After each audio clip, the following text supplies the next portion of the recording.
Welcome back to Half the Battle. I'm your host as always, Daniel Levi, your co-host Shaq. We're going to be talking UFC Norfolk, Anthony Pettis versus Dustin Poirier, and man, what a classic between two of the lightweight staples. I mean, in the WEC, this would have been an amazing fight, and it's going to be an amazing fight this Saturday in Norfolk. Yeah, man. Every time Dustin Poirier fights, you have to tune in. The guy is one of the most entertaining fighters to ever do it. I mean, his fighting style draws the fans in, and Anthony Pettis is a former champion, WEC champ, UFC champ, and he's trying to get back to his winning ways. So let's see if he can do it. It's going to be interesting, man. I mean, in Pettis' prime, dude's jumping off the cage, kicking Benson Henderson's head into the 5th row. And Dustin Poirier has been involved in some of the best wars in UFC history. I cannot wait. But before we break down this card, you recently cashed the biggest bet of your betting career. You went out there, you cashed a big underdog play. Well, when I say big underdog play, I just mean big in terms of the amount risked on Randy Brown, and he went out there, he took care of biz. He made us sweat in the second round when Mickey Gall swept him, but overall he showed that he's a level above, and Mickey might need to go back to the regional scene. Yeah, man. You know, Mickey Gall, regarding what I said about him on the last show, look, it is what it is. The kid's I didn't say he was not tough. He is tough, but look, he just wasn't ready for this level. Where he goes from now, I don't know, but still open to fading him. I'm open to fading anyone, if the price is right, if the spot is right. But Mickey Gall is tougher than what I thought. But Randy Brown went out there, took care of business. Like you said, he made a sweat. I was super nervous, but he did cash that play for 7.94 units. And all in all, man, it was a great night, a +8 unit night. And I'm looking to keep it consistent. At the end of the day, you take a win by any means necessary. Exactly, man. Randy proved that he was better on the mat than him, even though, Mickey did sweep him, but the size was just too much. And Mickey will be back, but he just wasn't ready for that level. It'll be interesting to see who both guys fight next. I'm going to be paying very close attention. And speaking of paying close attention and guys that don't belong in the UFC, we got Sage Northcutt. He's -160. The comeback on Michel Quinones is +140. Now, last episode of Half the Battle, you said that Sage Northcutt is a grade A jobber. So if you're going to use those kind of words, I have to assume that you're going to fade him in the spot, Shaq. Of course I'm fading Sage Northcutt, bro. Look, one thing you can't teach in this game is heart. And Sage Northcutt just doesn't have it. I mean, his UFC debut against Trevino, yeah, he goes out there and smashes a guy that missed weight, failed his post-fight drug test, a guy that can't stuff a takedown, and, it was a great spot for him. I actually played Sage that night, and then, when he fought Cody Pfister, when he gave up that first takedown, I was like, Jesus Christ, and then, he couldn't get back up to his feet, the ref saved him, and, he got a takedown. He ended up choking out another grade A jobber in Cody Pfister, who's not with the company anymore. But when that performance set me up to start fading Sage, Barberena, +260. Barberena was coming up from lightweight and, coming up to 170, and Barberena just waited Sage out. He wanted to see what Sage really had, and eventually, Sage quit, and he choked him out with a move that doesn't even exist. And then after that, you know what I'm saying, he fought Enrique Marin. I faded him against Enrique Marin. It was like +440. The line was absolutely ridiculous. And, in certain spots, Sage can just, he's so much more physical than Enrique Marin, frame-wise. And Enrique just didn't have the fight IQ. Enrique's a jobber as well that's not with the company anymore. And Sage actually quit that fight. It was just that Enrique is just so bad that he just couldn't capitalize on it, because in that second round when he had that armbar, Sage was quitting. Like he wasn't trying to initially. He wasn't trying to get out of it. He was trying to let Enrique win the fight to get out of there, to escape. And my thing with Sage is when that realness of the fight settles in, he breaks every time. I don't care if he's training with Team Alpha Male, ATT, Novu Nyao, Alliance, Extreme Couture. It doesn't matter. The guy, you can't teach heart and you can't teach chin. And I feel like his chin is deteriorating. Well, his chin was never good in the first place. I mean, we saw that in the Enrique Marin fight. He wobbled. Mickey Gall. The Mickey Gall fight, he got dropped on his ass. And, when I afterwards, when we were watching tape on Sage, and I was like, no wonder Mickey beat him. I mean, the guy's getting taken down with these terrible takedowns that you can see that Randy Brown easily had no problem with. And Sage is a grade A jobber. Look, yeah, you know, a lot of people assume, oh, he's training out alpha male, he's getting a lot better. Maybe they're teaching him choke defense. That's not the issue. The choke defense is the issue, but it's just he does unnecessary things. You know, he'll be having the better of the stand-up exchanges versus Marine, and then he'll just shoot an unnecessary takedown and then get taken down himself. You know what I'm saying? And I take Quinones here, man. I know he had a rough UFC debut against one of the top prospects at 145 in Jared Gordon. I mean, did you see what Jared Gordon just did to Hakran Diaz? I mean, he 30-25'd him in Brazil. And Flash Gordon is no slouch, man. That guy stays in your face. And Quinones had some early success. He landed a couple of high kicks. He landed a couple 1-2s. And, you know, Quinones showed me that, you know, he can be in there with a guy on that level. Now, look, I don't think Quinones is going to be some top 15 guy. I don't think he's going to... He might not even hold his spot in the company in a year, but I think he's going to win this fight. I think he's going to slowly break him down with body kicks, head kicks, and I feel like even on the mat, man, we can beat him there. You know, we haven't seen Quinones on that mat like consistently throughout his career, but when you're fighting a guy like Sage, and when the blood starts dripping, that when both guys are tired, I feel like he's going to fold again. I don't think he belongs on this level. And I think the truth is going to come out once again. So I'm going to go with Quinones by second round TKO. I think he's going to break him down slowly. I think he's going to break him down with kicks. I think early it might be a little hairy, but the second and third rounds is where he's really going to prevail. That experience is going to prevail. The tougher guy will prevail, and we'll get the win. I put 1.5 units on it, and I think it's going to be... Well, it opened plus 175. I took that, and then, you know, I didn't think it was going to get any higher, and it came down to plus 165 or plus 160. I can't remember, but I put another 0.5 units on it, and I think it's going to cash. Look, you fade Sage Northcutt. The guy's not going to out-heart you. He's not going to out-tough you. He's not going to out-will you. He has to dominate you physically, and he's not going to dominate Quinones physically. Yeah, Sage Northcutt is a joke, and I'm very much looking forward to this opportunity. I mean, when you talk about not being UFC caliber, I mean, so first of all, he comes out there in that UFC debut, and we thought, you know, it was like a 30-second finish. We thought, oh, man, look at this kid, you know. But the best thing about him, like you said last week, is his physique. It's not his fighting at all. And, you know, against Barberena, he taps out to an arm triangle from the wrong side. And, you know, against Mickey Gall, he doesn't even try to fight the hands when that choke is in. And the dude will give up the fight, too. You know, he might even be winning on the feet, and then he'll go for a somersault kick, end up on his back. You get on top of him. He's not getting up. You saw that Cody Pfister fight. Cody Pfister took this guy down. Sage Northcutt couldn't get back up. He needed the referee to come help him get back up. And, I think those days are long gone where the referee's going to give him, you know, some help. I think Sage being this hype prospect, that's in the past, you know.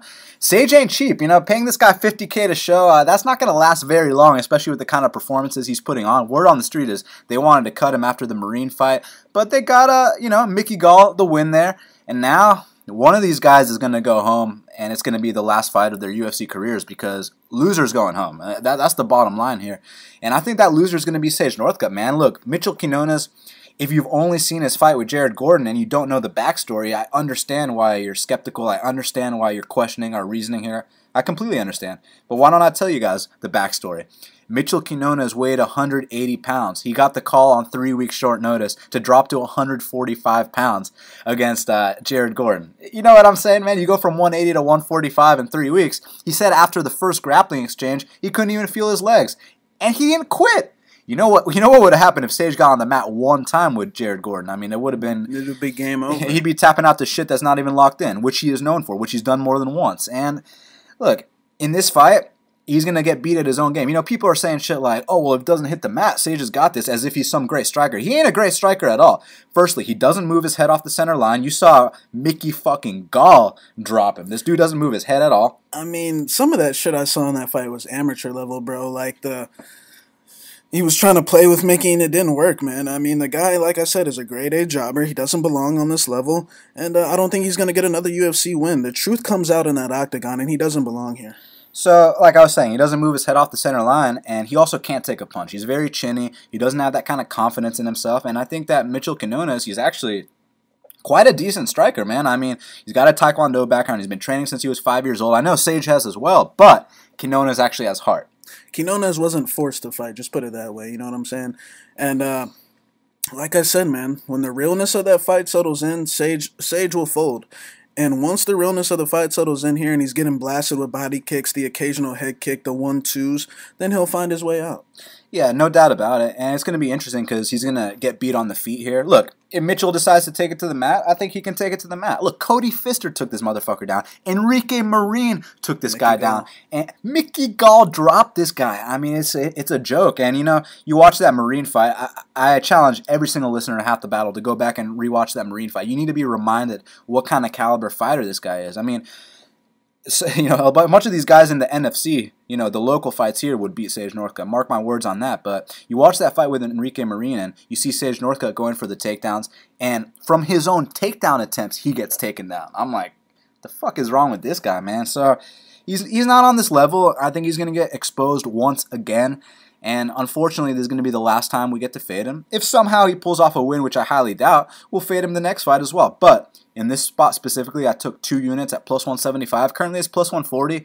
And I know the line dropped, you know, 35 cents. But the way I view it is you get plus money to fade Sage Northcutt. I mean, take that shit. I'm in. Yeah, so, you know, I'm in. 2 units, plus 175. Michel Quinones, I think he's going to go out here and make Sage Northcutt quit. I think he's going to break him in every area of the game. And this whole myth about Sage actually being a good striker is going to be debunked once again, as if it wasn't his last few fights. I mean, we already knew the deal, but he's going to show once again, once he eats a body kick, a head kick, that he don't want to be in there. And I don't care if he's training at Team Alpha Male. I mean, look, it's not a matter of choke defense, because choke defense, look, you fight the hands, and if the choke is locked in, okay, you know, congrats to the person submitting me. And Quinones ain't trying to choke him. We'll put it that way. What happened with Sage was it was panic situations. Like, the shit's not even locked in, and he's tapping out already. What we want is, if you're betting Quinones, you want this fight being a life and death fight. We want Sage tested. We want to see where his heart's at. We want to see where his mind's at. And I don't think his mind and heart can hold up. Either do I. So for that reason, 2 units, Michel Quinones plus 175. Let's get it. Now, next up in the welterweight division, we got Sean Strickland. He's minus 245. The comeback on Court McGee is plus 205. Now, interestingly enough, you know, I know that Sean Strickland's the favorite. I favor him as well, Shaq. But, you know, Court McGee has a win over the current middleweight champ, Robert Whittaker. Yeah, Court McGee, you know, he is getting up there in age. He's getting up there in the amount of damage he's took in the Ponzinibbio fight, the Dom Steele fight, and the Ben Saunders fight, which he is coming off of. And you know, but one thing about Court McGee, man, the cardio is never in question. The guy can push a tremendous pace. I mean, I remember his fight with Ryan LaFleur back in the day, and in the pace that those two pushed were just incredible. I recommend everyone going back and watching that fight because the pace was just ridiculous. And Strickland, he's one of these guys that I like his game. I actually like, you know, Strickland against these type of fighters, you know, these shorter wrestlers that he can jab up, run away, you know, land the occasional 1-2 circle off, like how he did against Tom Breeze, how he weaseled a decision against Luke Barnett, how he knocked out Alex Garcia. I like him against these type of guys, and unfortunately the line's too steep, but I mean, if it was flipped the other way, I'd definitely be taking a shot on Strickland, but that's not the case here. I think Court McGee's a tough guy. I think he's taken a lot of damage, but the reason why I wouldn't, you know, parlay Strickland or, you know, I don't want any part of it is just because Strickland's takedown D actually isn't the best. Tom Breeze took him down. Alex Garcia took him down 2 or 3 times. We just saw his last fight with Kamaru, you know what I'm saying? And his takedown D is actually a little questionable, but he works his way back up to his feet every single time. So, but I think he will pull out the win here. I actually see a possibility of it being a split decision, a close fight where you're screaming at your TV, "Come on, Sean, we need more, we need more, we need more."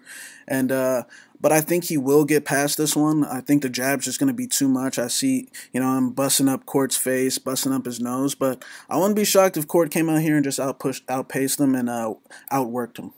Yeah, the thing you got to be careful when you bet on Sean Strickland is that even if he's so much more skilled than you, he still fights close. Like, I remember when I bet on him against Breeze, and, you know, Breeze is a very skilled guy, don't get me wrong, but I was like, come on, Sean, like, more output, man, you know what I'm saying? And he came through, but, you know, in this spot, we need the same thing. Now, obviously, minus 245, I'm passing as well.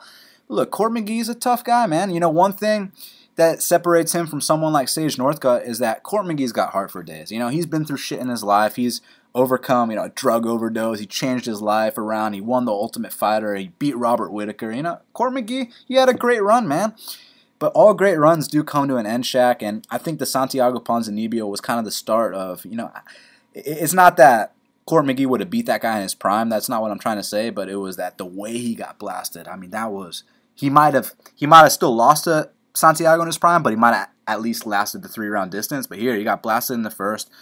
And since that point, man, he just hasn't looked as good in my opinion. You know, the Dominic Steele fight, the Ben Saunders fight, he slowed down a step. Look, the guy's got cardio for all 3 rounds. Make no mistake about that. So if Sean Strickland doesn't put him away, expect Court McGee to be in there for the duration of the fight. That being said, I do think that sharp jab of Strickland is going to be a big weapon. I do think he's going to pop the head back of Court McGee. I think he's going to run away with his decision here. Now, it could get close at times, but he could also come out here and finish Court McGee. There's going to be a time, just like the Santiago fight, where Court McGee just can't take the shots like he used to, and he starts going down to guys that normally wouldn't knock him out. And I think that Sean Strickland could knock him out, just like he knocked out Alex Garcia. We're going to have to see what happens, and it's going to be good. I got Sean Strickland for the victory. Now, I hear you got an opinion on this one, man, because we got Tatiana Suarez. She's minus 255, Shaq. The comeback on Viviane Pereira is plus 215. Now, this is the second week in a row where a 4-0 fighter is favored over the much more experienced, well-rounded fighter.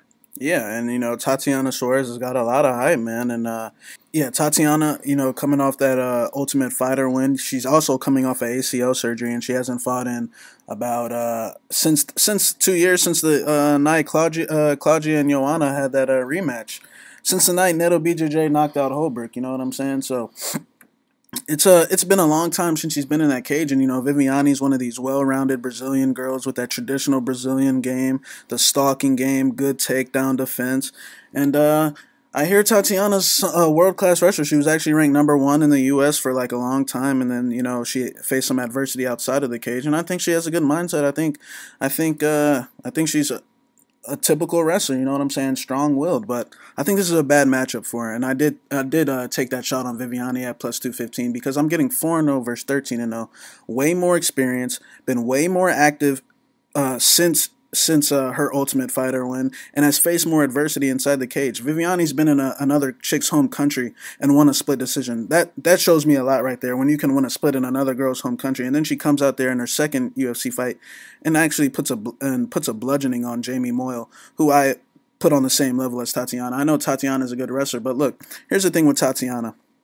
4-0, and you know, on the Ultimate Fighter, the caliber of chick she was fighting, man, it's laughable in my opinion. You know what I'm saying? Her fight against Chelsea Bailey, for her fight to get into the house, she you know, was struggling to get takedowns at times, and in the stand-up exchanges, I mean, she's just super green in the stand-up exchanges. She's very hittable. All she has is a lead kick, and the lead kick really ain't shit. Viviane's one of these Brazilian bruisers. She reminds me a lot of Ketlin Vieira in terms of styles. You know, that stalking style, big punches, and you know, just solid everywhere. The second, you know, someone shoots on her, she's pushing you off. Like it, you know, the time that she did get taken down against Valerie, you know, she got a kick caught, which can't happen here because she will get taken down if that happens.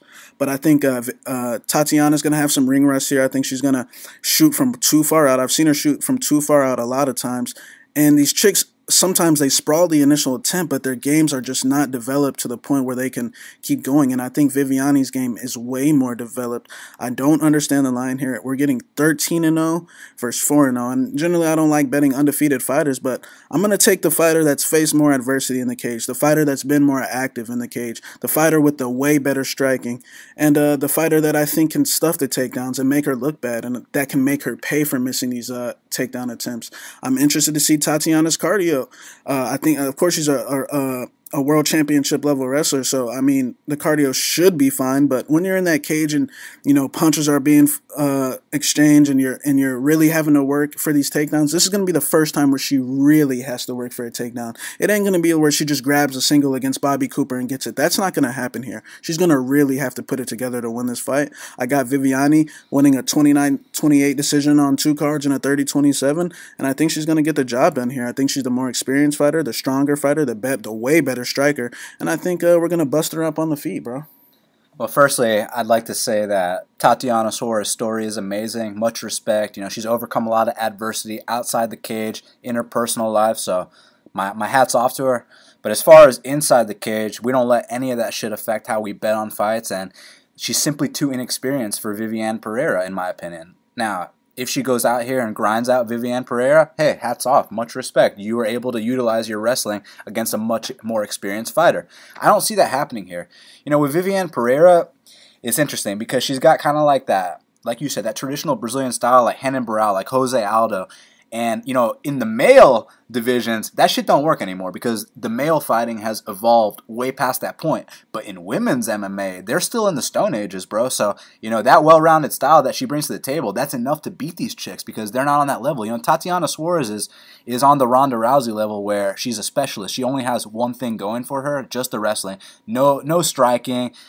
You know, the jiu-jitsu is just, it's a product of the wrestling. It's not like she's a jiu-jitsu specialist. It's just she's so strong that she's able to choke these, she's about to choke these chicks out. But in this spot specifically, look, Viviane, like I said, she brings that Renan Barão, Jose Aldo game. She's very short, she's stocky, throws leg kicks, uses her jab, she can stuff takedowns, and she's okay weaseling out decisions. I love that quality in a fighter.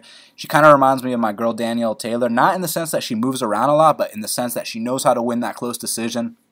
That's a quality I love betting on, and she's way more experienced than Tatiana Suarez. A lot of those takedown attempts that Tatiana was getting on these chicks, man, shit was ugly. And it's kind of embarrassing that these girls weren't able to stuff that. I mean, you know, they had tried to do somewhat of a sprawl, but they wouldn't swim in for underhooks, and it was just kind of a joke, and it's like we know Viviane knows how to defend this. This is going to be the biggest step up in competition that Tatiana's ever faced. And if she's able to overcome that, much respect. I personally don't think she will. I think the 2-year layoff, the knee surgery, the fact that she's not well-rounded at all is going to be a problem for her here. I think she's going to struggle to get takedowns. I think she's going to get picked apart on the feet and lose a decision. So I as well took the plus 215. I put 2 units on it, and I'm hoping that Viviane does what I think she's going to do and piece this girl up and show her that, hey, you need to have a well-rounded skill set in the UFC. This ain't, like I said, the chicks are still in the Stone Ages, but as you saw with Ronda Rousey, she only got away with that shit for so long, man. I mean, even in the fights that she was winning, you go back, you watch that Beth fight, yeah, I get that. I get that it was a 20-second knockout, but watch those exchanges. That shit was ugly, man, and that's what Tatiana's on, man. You know what I'm saying? Yeah, you know what I'm saying? I feel like she's a little more patient than Rousey, but like I said, man, when you actually, Viviane's faced adversity in that cage. She's really had to work for things, really had to eke out wins. And Tatiana, I mean, basically what she does is grab singles and she gets them. And, you know, these chicks aren't developed enough to, you know, get the underhooks and sprawl and actually, you know, she just dominates chicks in the tie-ups. And that's not going to happen here with a stocky chick like Viviane who's training hard. You know, Viviane, if you check out her Instagram, man, she's ready to fight. Let's just put it that way. And I mean, she's in tremendous shape, and she's gonna come ready. You know, this is her first time in the States, and I think she's gonna open a lot of eyes, man. I feel like Tatiana might take her down once, but I feel like Viviane's that chick that can, you know, like I said, like Ketlen Vieira, that can get back up to her feet and make her pay, especially when for the first time in Tatiana's career, when she actually gets a chick that can sprawl on her, that can push her off when she shoots, and when she realizes, like, oh shit, I'm going to actually have to stand up and win this fight. And I don't think she will. Yeah, and we mentioned it's a step up in competition, but we didn't mention how big of a step up in competition. She went from fighting a girl that's 1-2 in Bobby Cooper to fighting someone that's 13-0. And now we don't cap fights based on records, you know, because that don't mean shit. But in this spot specifically with women's MMA, because it's so undeveloped, it counts for a lot, man. And like you said, she has the experience of going into someone else's country, beating the former #1 contender of that division, man. And that's way more experience than Tatiana has. And also, she knows how to push down on the head. She knows how to pull the leg out. She knows how to wall walk. She knows how to do the things that the ladies that have been fighting Tatiana up to this point have failed to do. I mean, the level of competition Tatiana was fighting on Tough was amateur level, was a joke. And now she's going to step up. And if she can rise to the occasion, much respect. But I'm a gambling man first, and I'm going to take the plus 215 on Viviane Pereira. Now, next up in the lightweight division, we got Clay the Carpenter Guida. He's minus 120, and the comeback on J-Lo, Joe Lauzon, is plus 100. Now, on paper, I feel like this one's easy to call, but fights never play out, you know, how they look on paper. And what this seems to me is that either Joe Lauzon's going to go out here and stop him in the first round, or Joe Lauzon's going to exert a lot of energy in that first round, gas out, and get grinded out the last two. We know who's got the better cardio here. Guida's got the better cardio. But Lauzon can put dudes away in that first. If he doesn't, though, historically, and this is, not just recent days, all the way back to, his early days. If you can get past that first round with Lauzon, it's not the fact that Lauzon has, a questionable heart or anything like that. I don't think that's the case. It's just that he puts so much effort in trying to finish you in that first round that he has nothing left the last two. So my question here, Shaq, is he gonna put Guida away in the first round, or is he gonna gas out and get grinded, get hugged? Man, I'm gonna go with Guida in this one, man. Guida, his last fight with Eric Koch, I thought Koch was gonna, left body kick him, left high, and I thought it was gonna be an easy fight for Koch to get back on, to get another win. But Guida went out there and showed that that training at Team Alpha Male has slightly been paying off. The Ortega fight, he looked better than he has in a while, even though we know what happened in that one. But he did show a little bit of improvement with his boxing. And, like we said with Lauzon, I mean, we're talking about a guy that goes so hard in round one. He reminds me a lot of Beneil Dariush, goes so hard in round one. And then the next two rounds, I mean, hands down, chin up, huffing and puffing. And, I think Guida's going to take advantage of that, man. I think we know Guida can push 3 hard rounds. We're talking about a guy that broke RDA's jaw, that he made RDA get a titanium plate in his face. You know what I'm saying? He beat Pettis. He beat Eric Koch. He beat Nate Diaz. I mean, the guy's got a lot of good wins. And, Lauzon, one of the best to ever do it. Both these guys are 2 of the best to ever do it. But like we said, I feel like this fight is that simple, man. I feel like if Guida can, avoid the guillotine in round 1, avoid the submission game, avoid getting knocked out, that he will run away with this in rounds 2 and 3 by, tying him up, diving on double legs against the cage, killing clock, throwing the occasional, back elbow from the fence. And I think Guida's going to win a 29-28 decision here. Yeah, I can totally see that as well. And just to be a contrarian, I'm going to go with Lauzon by first-round stoppage here. Look, if he doesn't get that first-round stoppage, we know what's going to happen. Clay Guida's going to hump his leg. The crowd's going to boo. It's going to be boring as fuck. He's going to grind out Joe Lauzon. But I think that we faded Guida against Koch for a reason. Koch was just simply not good enough. Koch, we overrated Koch a little bit, but I think we had the right mindset fading Guida, and I think that Lauzon can come out here and stop him in the first round. Look, he almost stopped Stevie Ray his last fight, and you know what happened? He gassed out, and you saw. He lost to Marcin Held. Man. And he admitted that he lost to Marcin Held. And what happened? First round, balls to the wall. Sec 2 and 3, Marcin straight up out-grappled him. So, man, when you lose to Marcin Held, now I don't even feel like being contrarian anymore, you know what I'm saying? But I'm going to. Look, I don't got any money on the line. This is just for fun. I'm going to say Lauzon stops him in the first round. But if he doesn't, you know what the fuck's going to happen. Now, next up, this one is interesting, man. We got John the Magician Dodson. He's minus 115, and Marlon Moraes is minus 105. Now, I'm not a fan of John Dodson. I'm not a fan of people that, someone that wears pajamas in public and dresses like a 5-year-old. I can't relate to that in any way, shape, or form. But when we're picking fights, none of that shit matters. And you know what? John Dodson's actually a very skilled guy. In the octagon, the only people to ever beat him are Demetrius Mighty Mouse Johnson and John Lineker. He's got unbelievable speed, and he's taking on Marlon Moraes. His back's up against the wall. He was coming off a massive win streak. He lost to Raphael Assuncao in his UFC debut. Now he badly needs a win. They think this is an easy fight, but as we've learned in the past, John Dodson's not an easy fight for anyone. John Dodson is a very skilled guy. Great movement, cardio to, push the pace for 3 rounds or whether it be 5 rounds. And he has a big speed advantage in this fight. Marlon Moraes' right kick is serious. I mean, if his right kick catches you on the chin, anyone can go out. But at the same time, I feel like him trading punches inside the pocket, I feel like he's very slow. And, a lot of people think that he beat Raphael Assuncao on his debut. And no, I think you're mistaken, you know what I'm saying?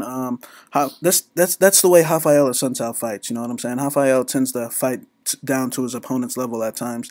And Raphael just, played his game and won a decision. And, where Raphael capitalized was landing big shots inside the pocket and wobbling Moraes a couple times. And Moraes, look, great champion in a World Series of Fighting, big wins over, Shaman Moraes, Miguel Torres, had great career. But now I feel like he's gonna start facing adversity inside that UFC cage. This ain't World Series of Fighting anymore. You're not fighting Josh Reddinghouse anymore. You're not fighting Josh Hill anymore. You're not fighting, a 21-year-old Shaman Moraes anymore. I think Dodson's going to take this one, and I actually think he's going to stop him. I think at some point, Moraes is going to get frustrated with Dodson running away, expose himself, expose his chin, and I feel like Dodson's going to catch him with a straight left, a high kick, and just wobble him and finish him off. I'm passing on this fight. If Dodson was the dog, I would play it just because I feel like Dodson frustrates a lot of guys. I feel like Dodson's got that good game to win a decision, that game that, he eats shots so well. He absorbs shots really well. He rolls with the punches, and he's always circling. He's always looking to weasel out a decision. And you got to have good weasels on your team in this betting game, man. And I got my good core of weasels. And I think Dodson's going to weasel out a decision here, but I wouldn't be shocked if he stopped him. So is he going to stop him or is he going to weasel? Stop him. So, like I said, I'm not a John Dodson fan, but none of that matters when you're picking fights. I hope Marlon Moraes goes out here and whoops John Dodson's ass. That'd be beautiful to watch. His kick is fucking serious. Like Shaq mentioned, that right kick, that hits you on the temple, on the chin, you're going down. And also, he can break dudes down with leg kicks. So if Marlon wants to win this fight, he needs to start firing that leg kick off the bat, get the movement of John Dodson to slow down a bit. However, if he's not able to do that, he's going to get picked apart for 3 straight rounds. And it's not going to be the kind of picked apart where, he gets his head popped back consistently with jabs. I just mean that John Dodson's going to circle around that cage, and when it's time to blitz, it's time to blitz. That John Dodson blitz, not a lot of people stop it. You don't really understand what it's like going with a flyweight because, the speed they operate on is just on a completely different level. The only reason this dude moved up to 35 is because he can beat every single guy at 25 except the champ, Demetrius. He had 2 chances. So he's like, look, I can't beat this guy. I'm just going to go up and beat all the guys at 135. And that's exactly what he's been doing. You saw his fight against the former champ, Eddie Wineland. Now, I know Marlon's got, more left in the tank than Wineland does. But that being said, man, the speed difference is truly something to behold here. It's going to be a big factor in this fight. And if Dodson was the dog, I'd bet him, but I think they got it right on this one. He's a slight favorite.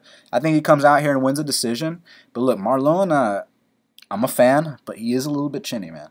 We've been watching his fights, not just in World Series of Fighting. We went back, we watched his Shudo fights. We watched his fights in that fucking gym in Brazil. You know what I'm saying? The dude is, he's been getting rocked for a long time. Let's just put it like that, okay? And Dodson goes in there with one of those blitzes. Do not be surprised if Marlon goes down. That being said, it would be cool to see a Marlon head kick, slow him down with the leg kicks.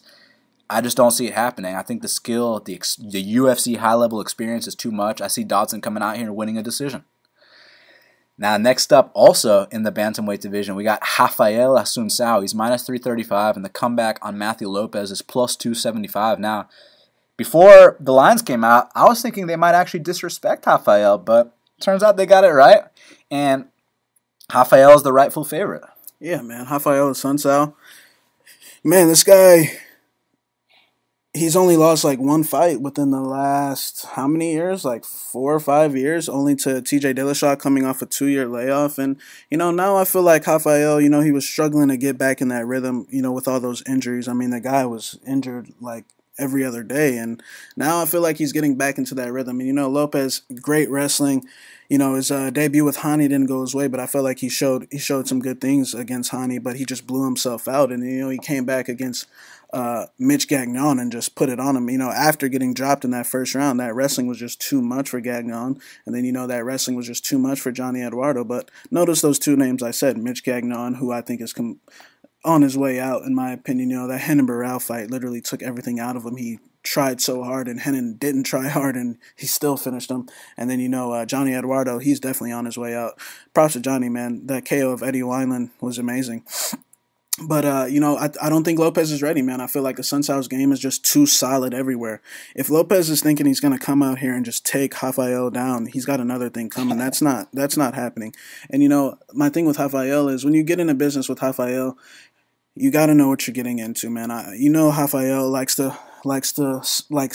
spar out there. He likes to be pretty. He likes to, he's gonna be like a Strickland situation where you're gonna be like, come on, Raphael, we need a little bit more. We need a little bit more. But I think he will get the job done. At the worst case scenario, Raphael might fight down to Lopez's level and, fight to a split decision. But I do think he gets his hand raised. I don't think Lopez is ready. I think Lopez has too many openings on the feet. I feel like he squares his stance a lot, and I feel like Raphael's the guy to take advantage of that. Now, look, Raphael is getting into a rhythm now. Raphael's the number 4 bantamweight in the world. Now, look, I talked to Raphael Assuncao maybe a month or two ago at the local fights here, and, he was pushing for that Cruz fight. He didn't want anything else besides Cruz, and the fact that he had to take the Lopez fight, maybe he comes in here unmotivated. But the thing is, I think his skills are just too much. I mean, Raphael's one of the most well-rounded guys in the game. I mean, he had a streak at one point where he didn't get hit more than 30 times in a fight for a long time. He's one of the most least hit guys in this division, and I feel like this fight is going to go similar to the Caraway fight. I feel like, Lopez is going to bite down. He's going to come at Raphael. He's going to try to take him down, but I just don't think it's going to work like Raphael did against Caraway, a similar style like Lopez, good wrestling, good top game. I just think that it's not going to work. I feel like he's going to have several failed attempts. He's going to make a mistake on the feet, eat a check knee, a right hand, and a wobble, and Assuncao will win a lackluster decision. I think people often forget Raphael Assuncao's resume. I mean, this is one of the most underrated guys at 135 pounds. Wins over the current champ TJ Dillashaw. Wins over Pedro Munoz, Brian Caraway, Marlon Moraes, Johnny Eduardo. I mean, the guy's resume is truly unbelievable. And it's not just the names on paper. It's the way he fights, too. Now, I know for the casual eye, the casual fan, you might think it's kind of boring or whatever. But for guys that really know what they're watching, I mean, this guy is truly one of the most skilled in that division. And no one walks through Raphael Assuncao. I know at 145 pounds, he got KO'd by Copa. That was the wrong weight class. And also, let me also mention that Raphael has a win over Jorge Masvidal. A lot of people don't know that shit. And Joe Lauzon, okay? Like, this dude's been around the block for a very long time. Obviously, we're a little biased when we talk about Raphael. He's one of Atlanta's best fighters. He's represented our scene for a long time. He's a perennial top 5 guy for the longest time. So we always want to see him do well. In this matchup, look, Matthew Lopez is a tough kid, man. I got to give him a lot of respect. He went out there. He didn't just beat Johnny Eduardo. He finished Johnny Eduardo, and he battled back from adversity against Mitch Gagnon. Even in the debut, man, he took it on short notice. He looked great with Hanayaya. He just blew himself out, had nothing left, and he got tapped out by a superior jiu-jitsu guy.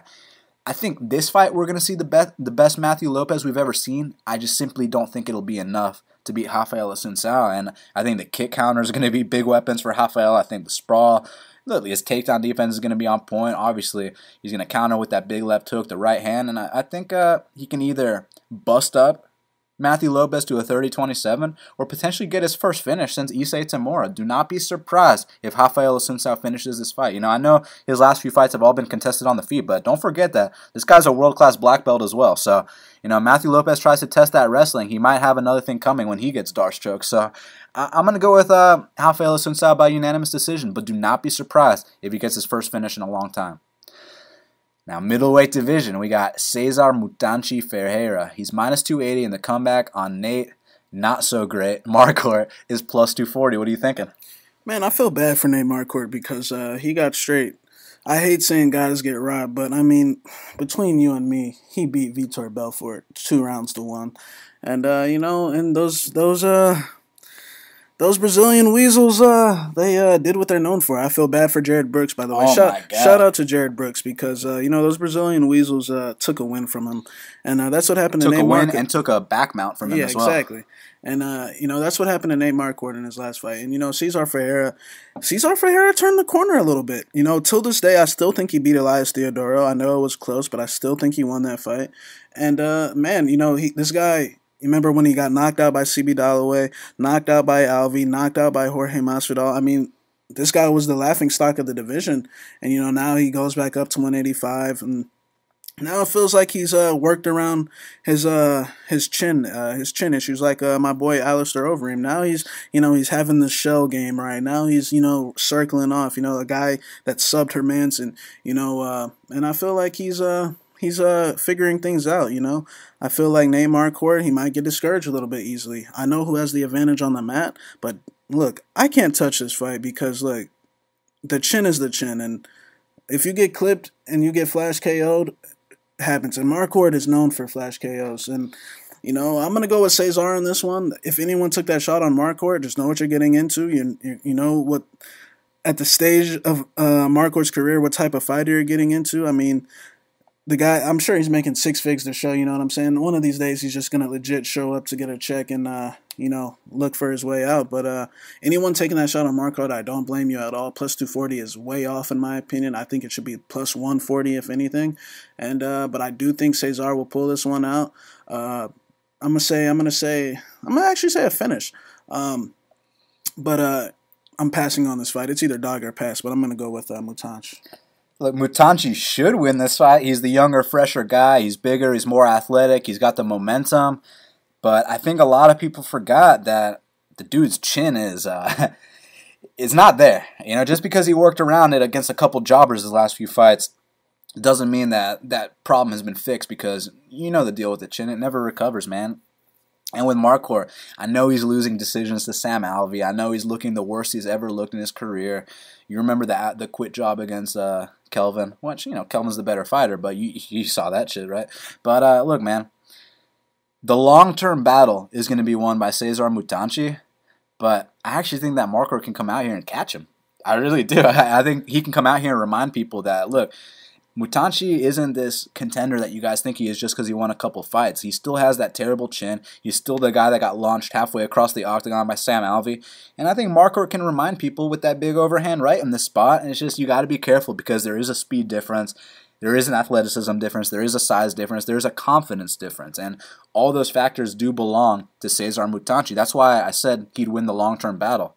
But I think he's going to get caught in this one, man. I think it's going to remind people that, oh yeah, this dude is chinny as fuck, and we shouldn't be getting invested in him, and you know, we shouldn't be getting into business with him. But also, you shouldn't be getting into business with Nate Marquardt, because I mean, that dude, he's on the way out completely. The only thing he's got is a puncher's chance, but a puncher's chance goes a long way with the chin of Mutante. I remember the night the RDA Cerrone 2 card, I mean, I parlayed, I had CB, back in my jobber days, I had CB Dalloway in about 3-4 parlays, because, you know, Marquardt was coming off the Kelvin fight, which was just, you know, his corner wanted to throw in the towel because he got his face beat in so much, and I'm thinking, you know, Dalloway's just going to touch him with one punch and it's going to be over. And look, Dalloway rocked him in the first round, and then guess what? Second round, Dalloway comes in charging, and Nate puts him out on his ass. Then the Tamden McCrory fight. That finish was disgusting. I mean, he KO'd Tamden stiff, and don't be surprised if that happens here. Yeah, and also, a lot of people forget that Marquardt power never leaves. That's true, but Marquardt, he's a legit black belt. He's a black belt under Master Ricardo Mergel, and if people don't know who that is, you know, former knuckle up instructor. I don't train at that place no more, but I know exactly who this guy is, and he's one of the only red belts on planet Earth. You know what I'm saying? Like, past an 8th degree black belt, you know, there's only 10 red belts on planet Earth. He's one of them. He gave Nate Marquardt his black belt. If this hits the mat, don't just assume that Mutante has a huge advantage. You know what I'm saying? So Mutante's got to mind his P's and Q's here. That's all I got to say about that. Here we go. Heavyweight division. Junior baby Albini, he's minus 270, and Andrei the Pitbull Arlovski is plus 230. And man, Arlovski's coming off 5 losses in a row. Is this going to be the 6th? You know, this is, remember, I've said in the past on the show that, you know, in the heavyweight division, sometimes when everyone thinks a guy's done, he ends up pulling off a win to remind everyone that he's not. Like, for example, Mark Hunt against Black Beast a couple months ago. Or, I mean, we can think about it. If we What about this? Arlovski was on a 5-fight losing streak, and then he turned it around, and now he's back on another losing streak. Exactly. So, I mean, look, that's why I'm staying away from this fight.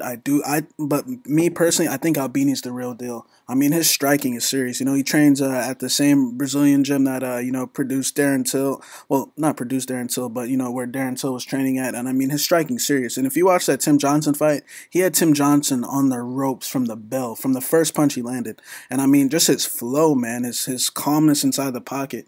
And I think Arlovski is done. Look, Arlovski's had a great career. I mean, the run that he had when he came back to the UFC was incredible. I mean, how could you not like that when he finished Travis Brown, you know, in front of Ronda Rousey? I love it when anyone finishes Travis Brown, right? You know what I'm saying? So, in front of Ronda Rousey. And, you know, I think Arlovski is done. I think Albini's calmness and comfortability inside the pocket is just going to be too much for Arlovski. Anytime Arlovski gets touched early, we know what happens.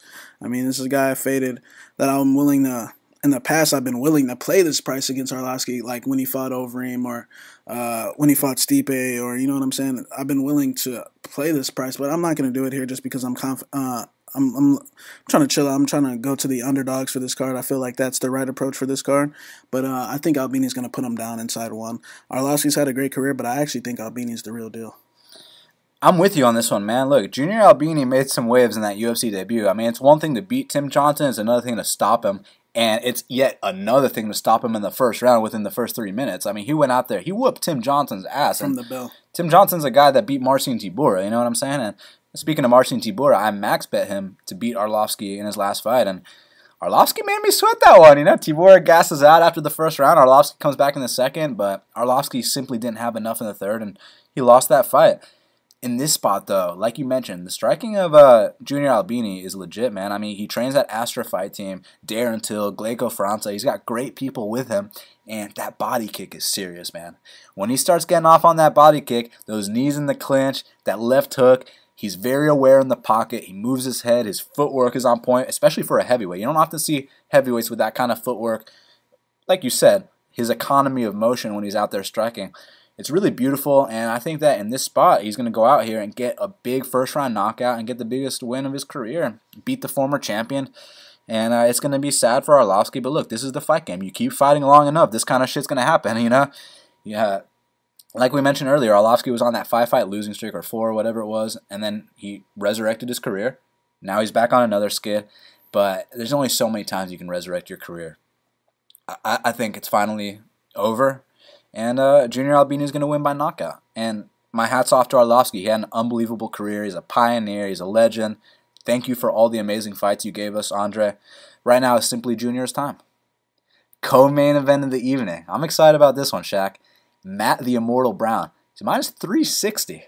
The comeback on Diego the Nightmare Sanchez is plus 300. Now, I favor Matt Brown. I don't know if I favor him minus 360.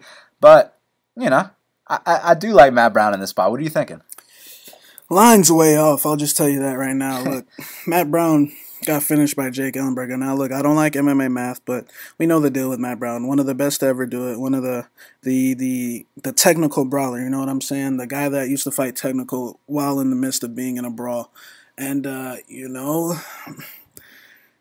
man, minus 360 is just off to me because, look, the guy's lost, what, 5 of his last 6 or... Maybe even 6 maybe even 6 of 7. I don't know the exact number. But, you know, Diego Sanchez is also on his way out, you know, getting knocked out by Iaquinta, getting finished by Lauzon. But he beat Marcin Held. And that's a huge win. And, you know, and he's coming up to 170. Matt's got a big size advantage for one. But, you know, at this stage of Matt's career, you know, allegedly it's his farewell fight. But I've heard him say that maybe it's not. And, I'll tell you right now, it needs to be. And, you know, look, Matt Brown should win this fight. But the thing is, I don't know the state of his mindset right now. I know it's his farewell fight. I would assume that he wants to come out here, put on a great finish for the fans in his farewell fight. But the thing is, look, when you get hit in that body, we don't know what's going to happen. If you're laying that price on Matt Brown, Diego Sanchez does throw a body kick. You know what I'm saying? And, you know, he ate the body kicks fine against Cerrone. But, look, he's eaten...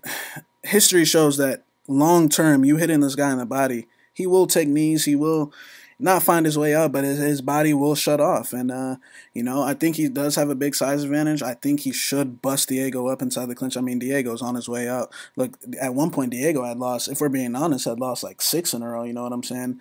And, but look, this is a fight I want no part of. I'm going to sit back and enjoy it. I'm hoping Matt Brown comes out here and gets the finish, but I don't understand why everyone's just parlaying Matt Brown. I mean, knowing this guy's history. But look, he should come out here and get the win. But do not be shocked if Diego puts him away. Look, Matt Brown's one of my all-time favorite fighters. Obviously, I'm not laying a minus 360 price, so you know, I'm not going to give too much technical analysis. I just want to be a fan on this one, man. I mean, Matt Brown's farewell fight. He's taking on the original Ultimate Fighter, Diego Sanchez. It's going to be a lot of fun while it lasts. You know, with Diego, man, I'm surprised he's lasted this long. Like I said, the original Ultimate Fighter. He won Season 1 of the Ultimate Fighter, dude. You know what I'm saying? Like, geez, he's been around the game a long fucking time.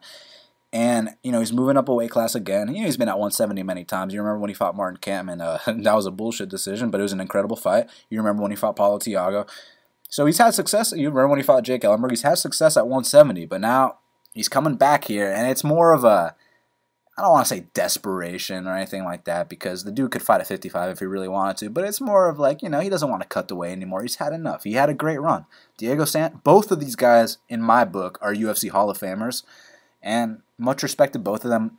Like you said, the size advantage of Matt Brown is a big thing, and I know historically he's been weak to the body, but that last fight against Cerrone, they were blasting each other in the body over and over because they're both notoriously weak there, and they ate it fine. It was just, finally a head kick put him down. But up until that point, man, he dropped Cerrone. He almost got him in a triangle. He took down Cerrone. Him and Cerrone had an honest knock. Just put it that way. And I'm not convinced that Diego Sanchez is as durable as he once was. Neither guy is, if we're being honest, but I still think that Matt Brown has slightly more. I think the size is going to be a big factor. And in the clinch, he's going to rip elbows. He's going to rip knees. I think he's going to put Diego down in one. Obviously, you got to be careful. Diego's a vet. Diego throws that body kick. Diego knows how to win bullshit decisions. But you don't often see Matt Brown go out there and lose split decisions. You know what I mean? When Matt Brown loses, he gets submitted or he gets body kicked.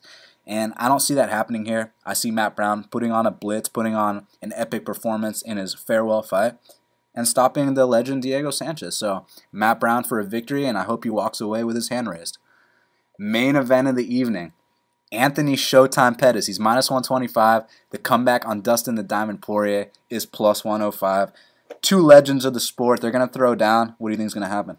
Man, this is a fight, like we said earlier, would have been a classic in the WEC. And, when Poirier got signed to the WEC, I'm pretty sure Pettis was probably already champion or right on the verge of being champion. So Pettis has been in this game for a long time. And, Pettis, that Gilbert Melendez fight, UFC 181, I believe it was.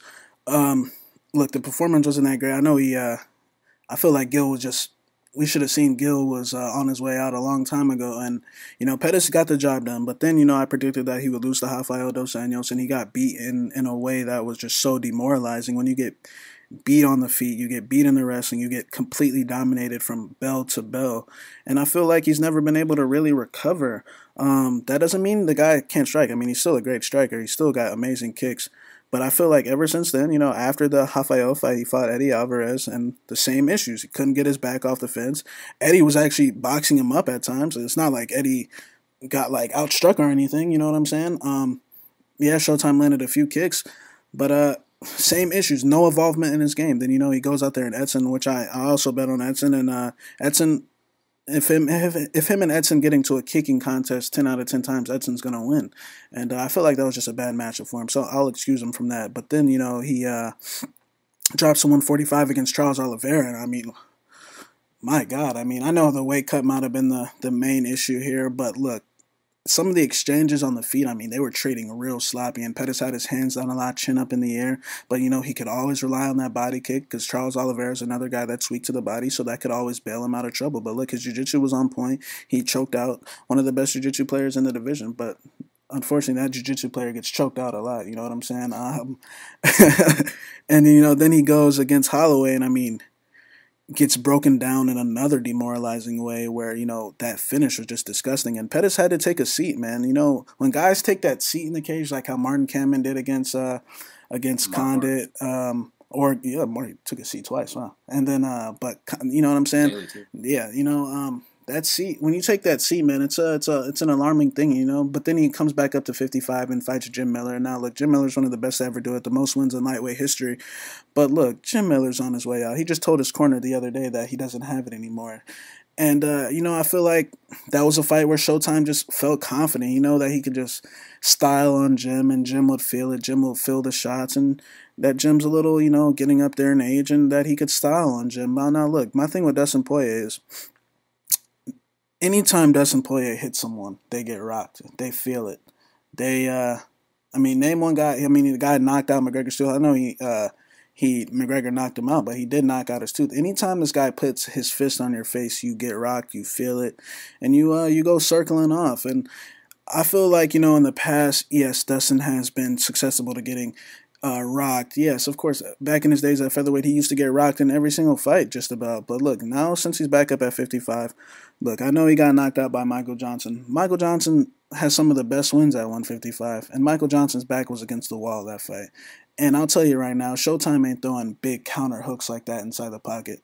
And, I think that Dustin is more susceptible to guys that have, big power punches that could catch him and hurt him. But Pettis doesn't have that. Pettis is a kicker. Pettis likes to, throw soft hands to set up the big kicks.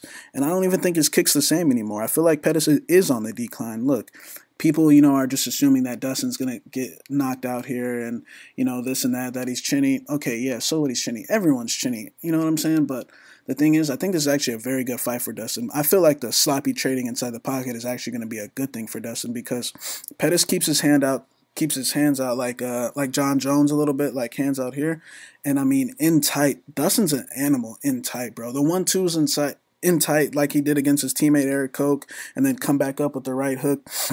I feel like it's going to be a big weapon here. And not to mention that we can take him down. Dustin does have to be aware of Anthony Pettis' guard. His guard is disgusting. He's still got, good stuff off his back. But I think this is going to be the first time in Pettis' career where he might truly get flatlined here, where he might truly get knocked out, because that performance that Dustin had against Eddie Alvarez, initially I was under the speculation that Dustin might have found his way out of that fight, but then when I rewatched it, that was the best performance of Dustin Poirier's career. That first round, that was the most calm I've ever seen him. Generally, Dustin Poirier gets carried away right off the bat. Dustin Poirier starts biting down. He wants to slug right away, and it's like, oh, God, Dustin, easy, easy, easy.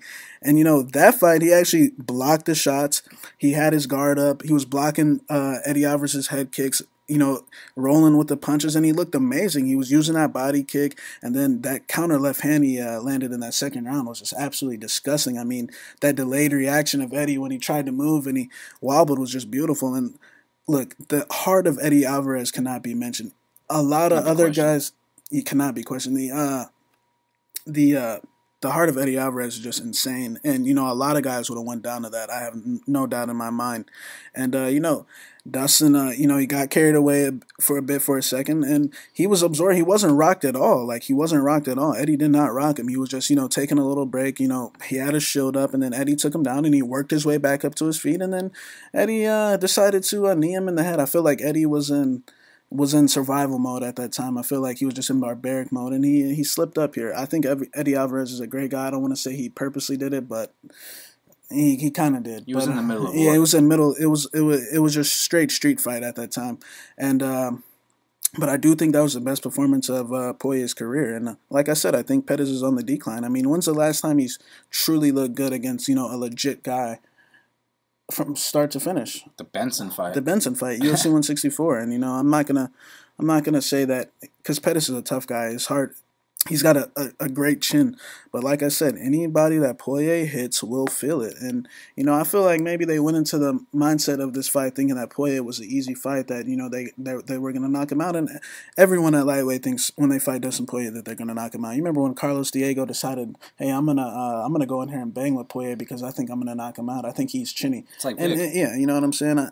And I don't think Dustin's chinny at all. I feel like he just gets carried away a bit, and he likes to trade sloppy. And that's just the type of fighter he is. He's always going to be that fighter.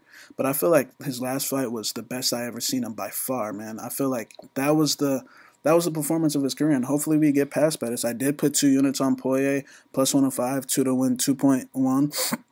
And I think he's going to get the job here. I think he's going to stalk Pettis. I think he wants this more than Pettis.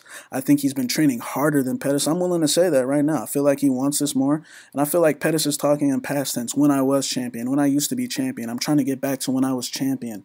You know what I'm saying? While Poirier's on the up. Poirier, at least, he had that good streak at 155, but now he's we're talking about a guy that put Carlos Diego down. Who else has put Carlos Diego down? You know also what I'm put saying? Bobby Green down. Who put Bobby Green down at the time? You know what I'm saying? 30-26 Joe Duffy. Exactly, 30-26 Joe Duffy. I mean, the caliber of fighter that Dustin Poirier is on. KO'd Yancey in one. KO'd Yancey in one. You know what I'm saying? And we saw the heart of Yancey Medeiros. You know what I'm saying? Against Trinaldo. And I just think that he's gonna do this. I feel like this. I know his history in main events haven't been good, but so what? This is a fight. This is a fist fight, and I think Pettis is gonna eat some big shots here. I think Poirier's gonna put it on him. I feel like he's gonna stay in his face, and like I said, he simply wants this more. Man, so when Pettis was in the WEC, the guy was a fucking innovator. He was a pioneer. Some of the shit that he would do was like unlike anything I've ever seen in my life. And I'm not just talking about jumping off the cage and, kicking Benson Henderson's head into the fifth row. I'm also talking about that Shane Roller fight. He's doing capoeira moves in there. He's submitting wrestlers. Like, I'm like, this guy, he's the future. I really thought that he was going to be the next Anderson Silva. So he was ahead of everyone at that point. But the issue was he never evolved, and then everyone caught up to his level, and he still didn't evolve, and then everyone surpassed him. And he still kind of stayed on that level, and he just hasn't really evolved at all ever since, man. He still does the same stuff that he's always done. And it doesn't work anymore. It's 2017 now, man. It's almost 2018, You got to evolve your game. Someone that has been evolving their game is Dustin Poirier. I'll tell you that right now, Shaq, because firstly, he was a perennial top 5 guy at featherweight.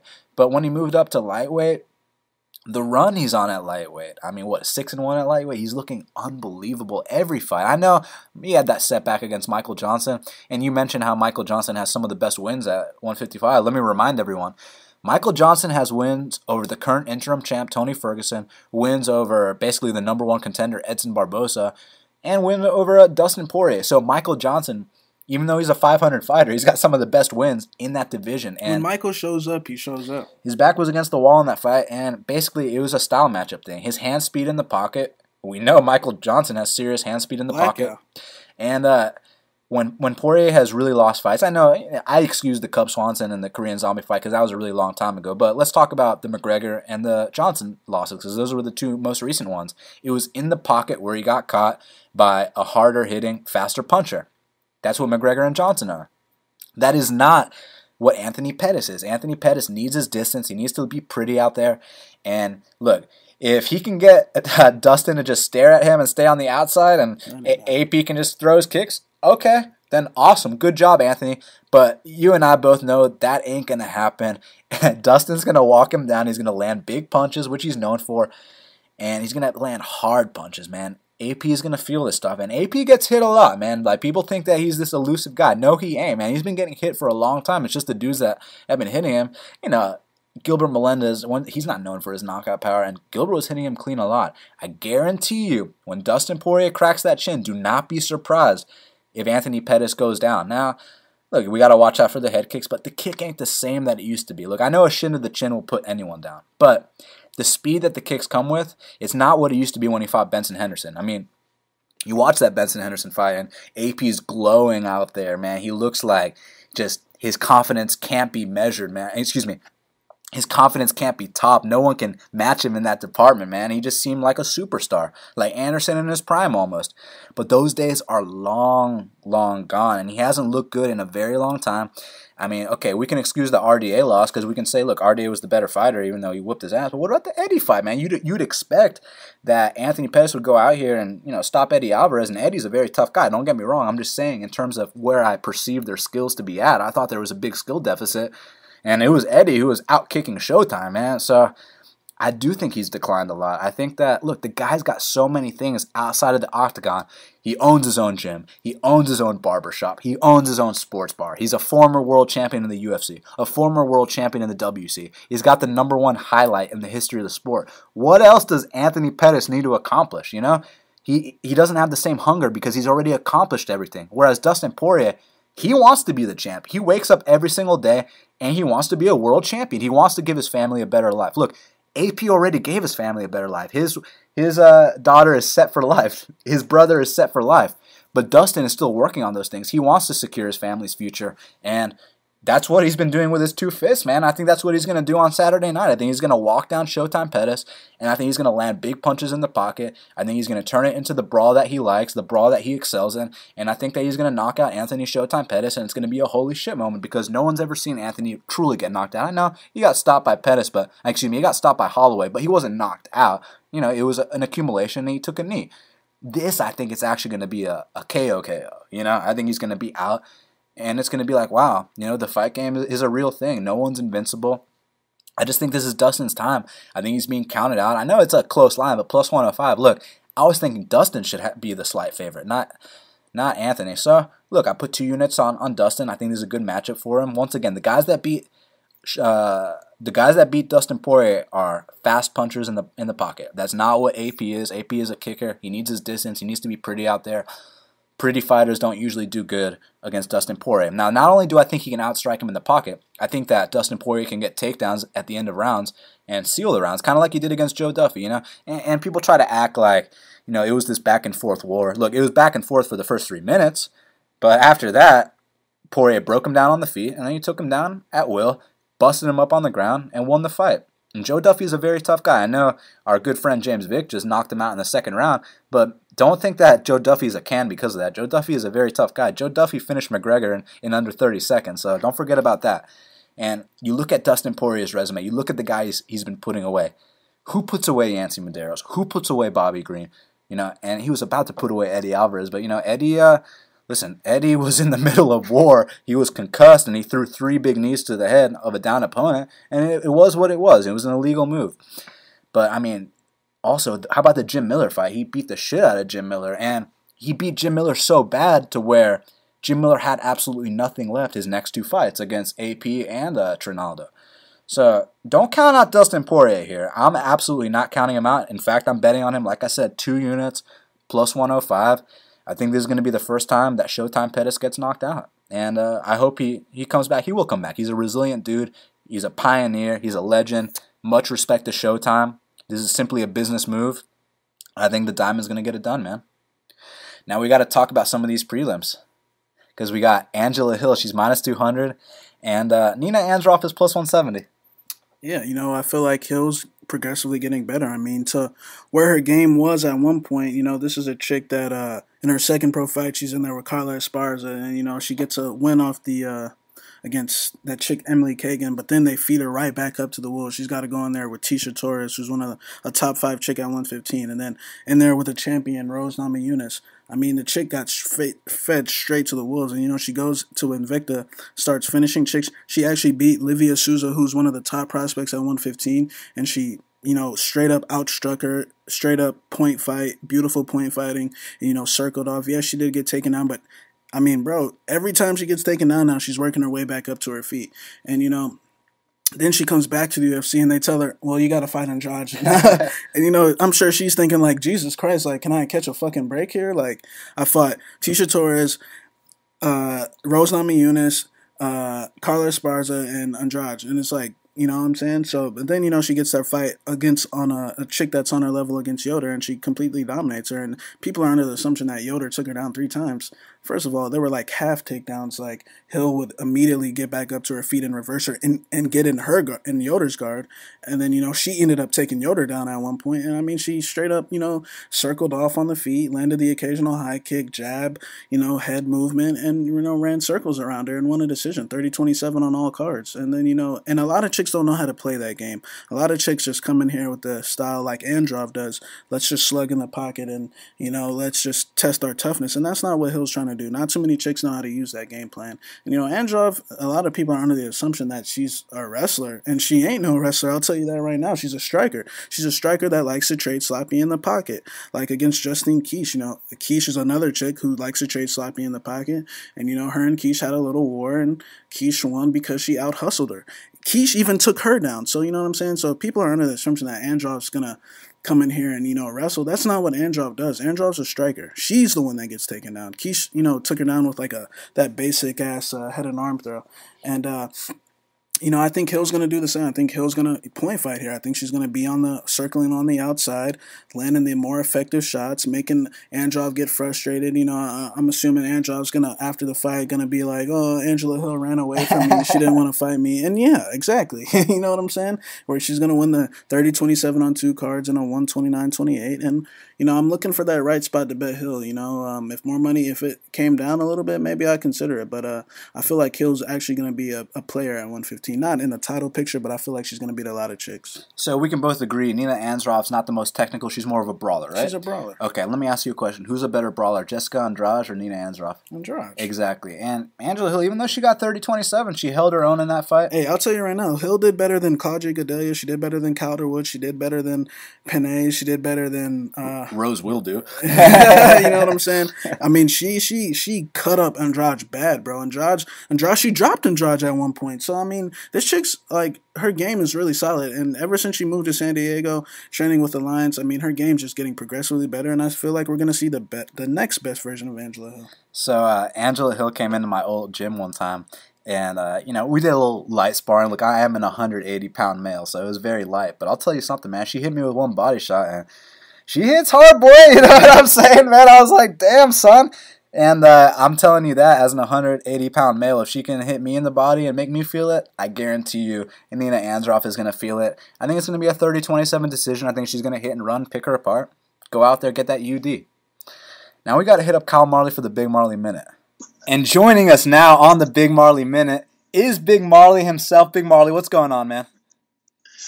Not much, man. Off of a second winning week in a row, so ready to make it 3. You know, Kyle, right when I think I have the sport figured out, we have 3 new champions. I mean, it never ceases to amaze me how unpredictable and amazing the sport is. I know, right? Best sport in the world. It truly is. I mean, out of the 3 title fights last week, and obviously we're going to get to this week's card here in a second, but out of the 3 title fights last week, which one surprised you the most in terms of the outcome? Same one as everybody else, man. JJ. I did honestly think it might have been her toughest fight just because I thought maybe Rose could have a submission game for her that we haven't seen yet, but, man, she got the knockout, and it was pretty fucking impressive. But I had TJ and GSP winning before the card started, so I won a little bit of money on those guys. There you go. Yeah, you did call TJ. I remember that. Good call, man. Shit got hairy in that first round, too. It did a little bit. Yeah, I mean, thank God I got saved by the bell. I wonder if they're going to run it back. I feel like that's one of those fights where if they fight 10 times, it's going to be a different outcome every single time.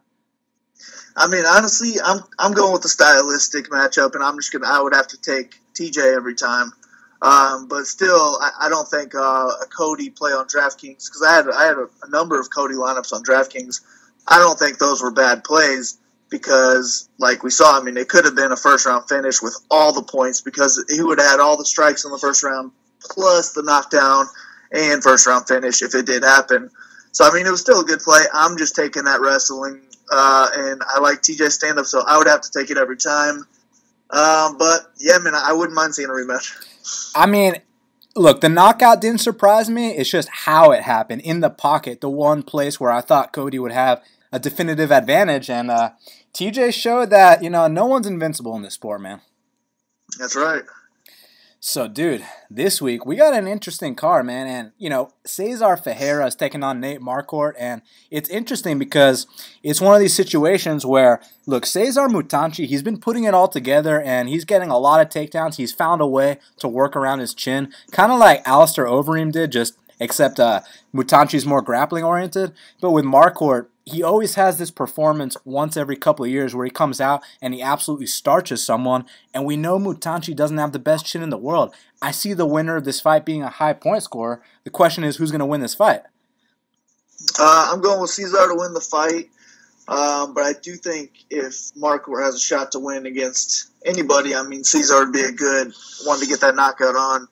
And Marquardt's only 7,100 in DraftKings, so if he can get that first-round knockout, he is going to just kill his value.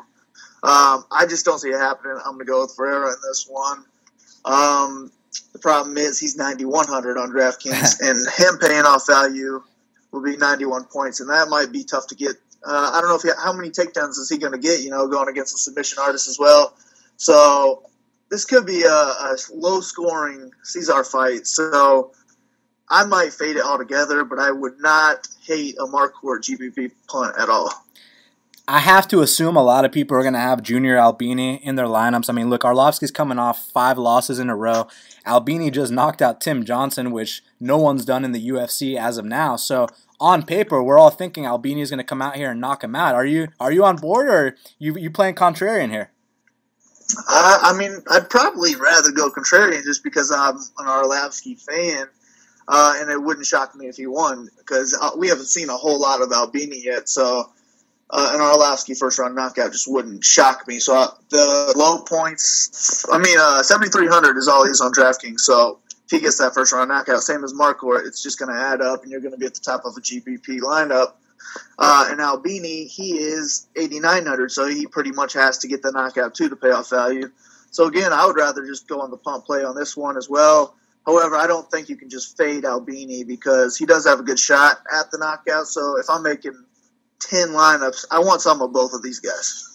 So Matt Brown's taking on Diego Sanchez. I mean, they're both at the tail ends of their careers, but these are two of the most exciting fighters in UFC history. When Matt Brown wins a fight, it's usually really violent, man, and I would assume he scores a lot of points because he finishes guys. The thing is, it's been a long time since he's finished anyone, and Diego's known for his durability, but at the same time, he has finally been getting stopped in recent fights, which never happened early on in his career. But as you know, the fight game, there's only so long you can fight like Diego Sanchez does. So that being said, man, are you thinking Matt Brown's going to come out here and put him away, or do you think the body kick's going to be a big weapon for Diego? Yeah, I think Matt Brown is definitely a play here. He always scores high when he wins. It's always over 90 points. He just throws so many strikes where it's going to add up, and you're going to get a good score. So I think he's definitely the play here. He's just the highest priced fighter on DraftKings, so I think he's probably going to have to score the most points on the card, really, for him to win you a GPP lineup, but I don't think that's out of reach. I think he could do it. Sanchez is pretty faded at this point, so who knows how many shots he can take to the face. He's taken almost more than anybody, if not more than anybody at this point. So I love the Matt Brown play. I think it's pretty safe. Brown and cash is definitely the way to go. So, man, this main event, I mean, it would have been an incredible fight back in the WEC, and it's going to be an incredible fight here in the UFC on Saturday. And look, I simply think that Dustin Poirier has more left in the tank than Anthony Pettis. But, I mean, Anthony Pettis in his prime, man. I mean, obviously the #1 highlight in MMA history when he jumped off the cage and kicked Benson Henderson's head into the 5th row. So, the thing is, man, he hasn't recreated that kind of success in a long, long time. And Dustin, ever since he moved up to 55, look, not like he sucked at featherweight at all, but since he moved up to 55, he's just been knocking dudes out left and right.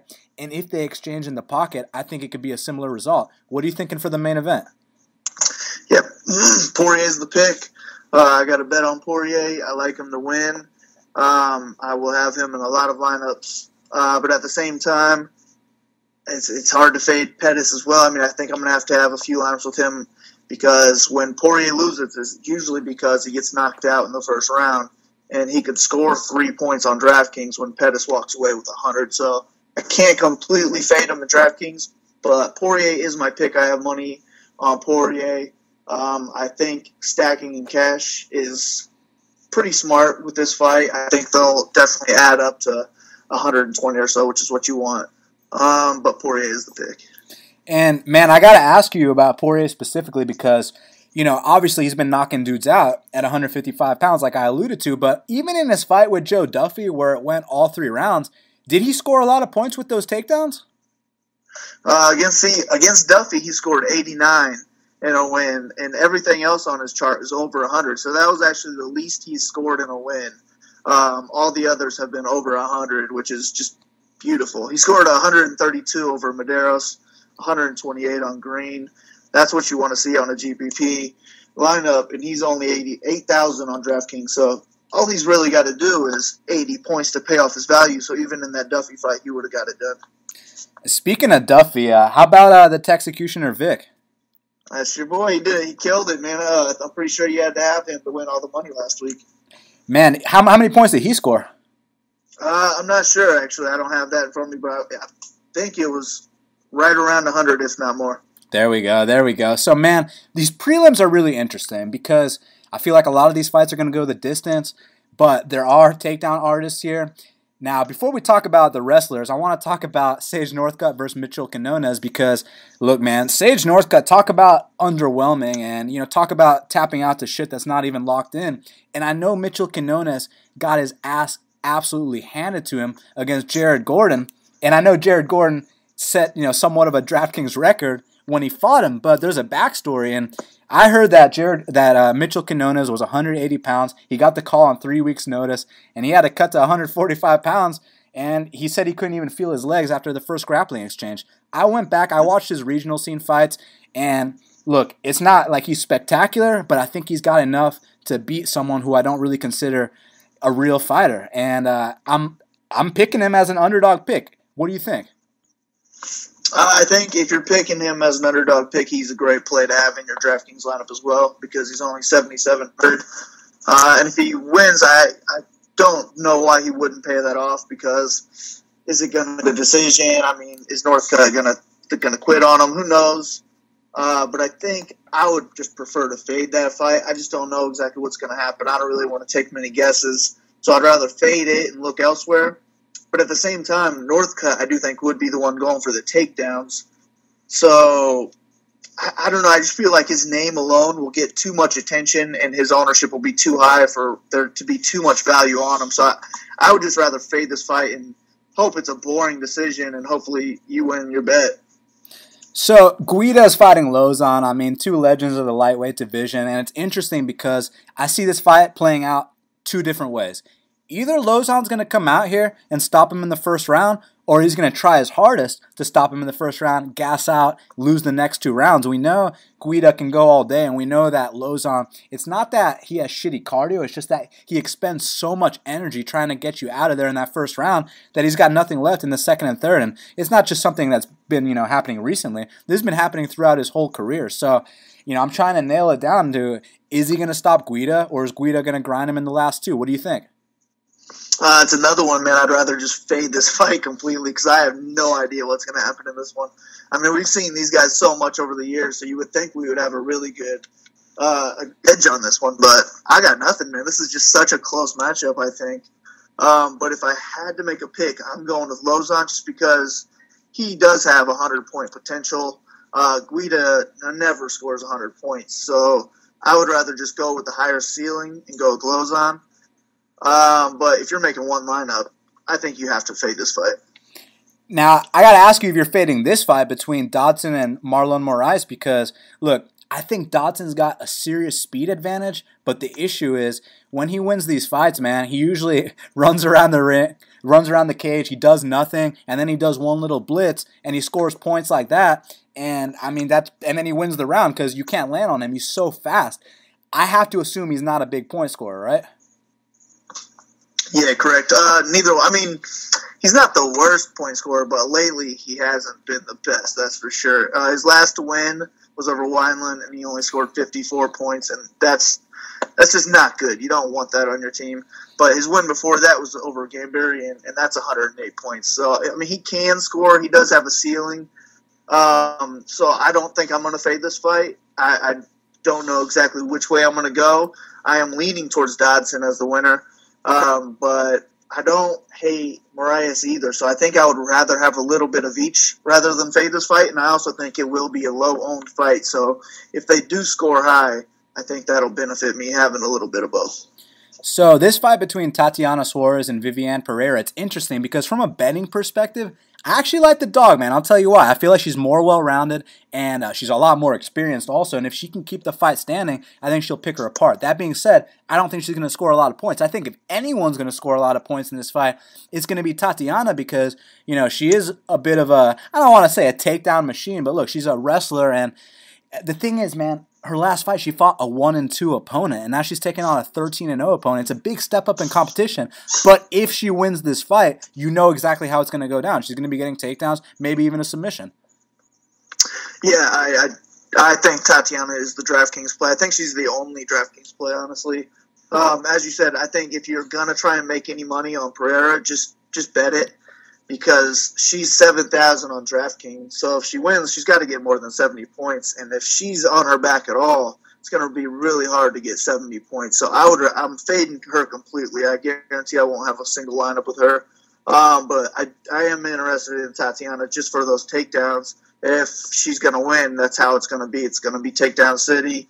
Unless the other chick doesn't get up, then she's probably going to finish her. But, I mean, ideally she gets a takedown. The other chick keeps getting up, and we get more and more takedowns. That's what you want at a price of $9,200 on DraftKings. So she's going to have to get a lot of takedowns or an early finish to pay it off. But I think I will definitely have some Tatiana lineups. It's just, are you going to get her or are you going to get Matt Brown in your lineups?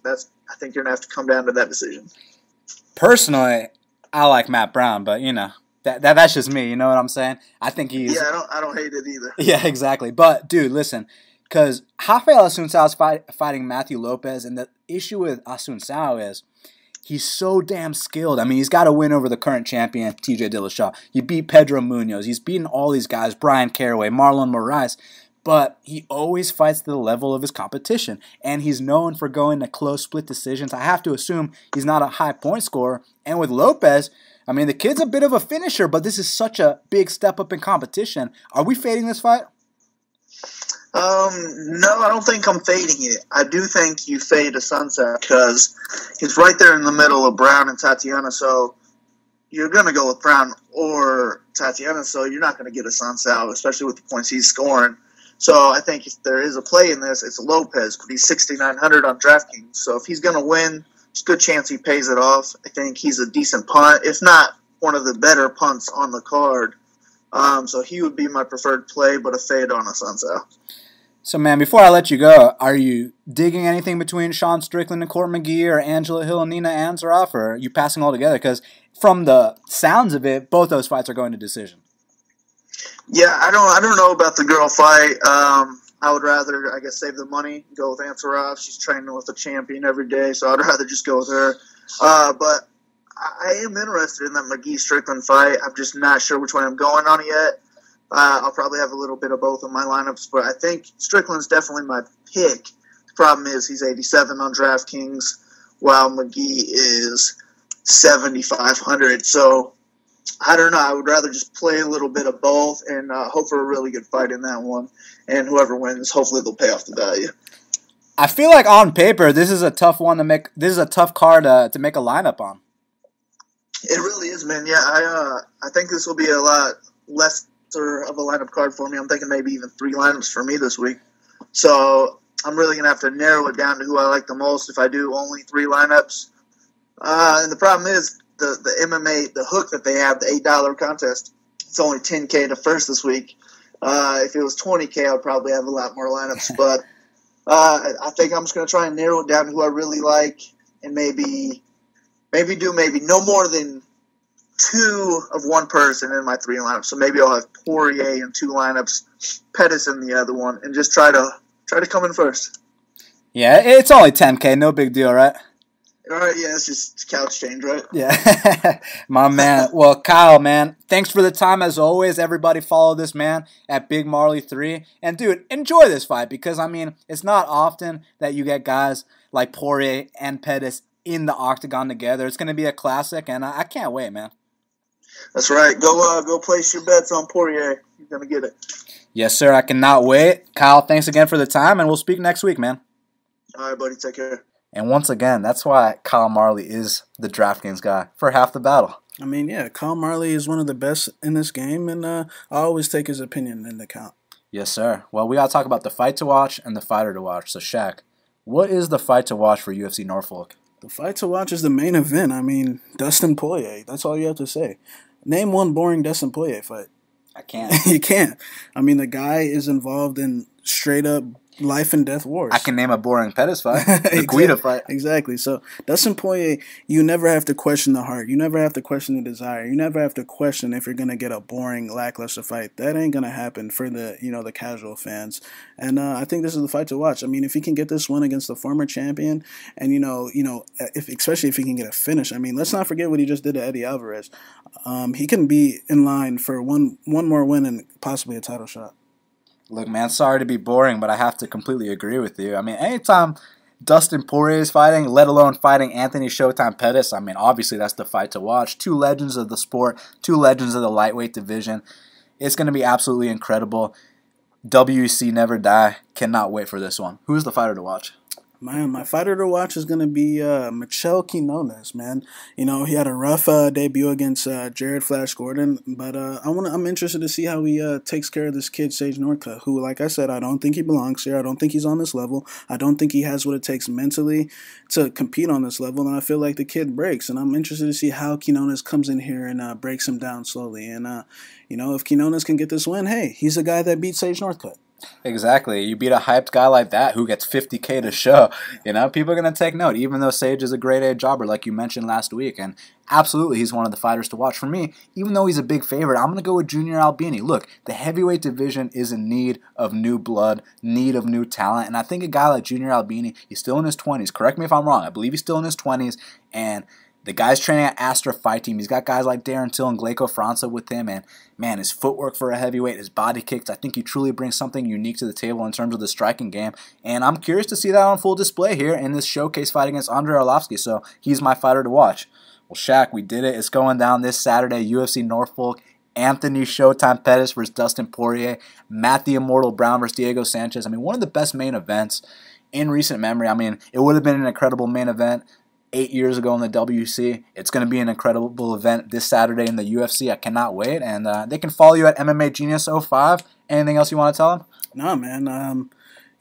Just thanks for the support. I'm always down to, give my opinion out.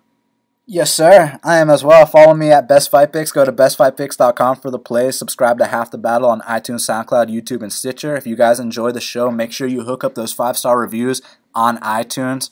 And, thank you guys for all the support. Everyone that's been down with us since day one, thank you. And everyone that is just jumping on the bandwagon now, thank you as well. So until the next time, let's cash these bets.